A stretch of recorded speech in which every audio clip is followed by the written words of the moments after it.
கொண்டமுடி அழக பார்த்து கோயமுத்தூரில கேட்டாக, நெத்தியில பொட்ட பார்த்து நெல்லூரில கேட்டாக. ரெண்டு புருவ அழக பார்த்தாக, புதுக்கோட்டையில் இவள கேட்டாக. கண்ணழக பார்த்து பார்த்து கண்டமனூரில கேட்டாக, மூக்கழக பார்த்து என்ன மூக்கையங்கோட்டையில் கேட்டாக.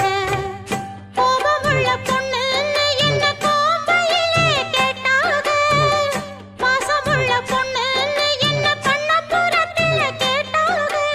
இத்தனை பேரு சுத்தி வளைச்சும் உத்தம ராசா ஒன்ன நினைக்கும் பத்தினி உள்ளமையா என்ன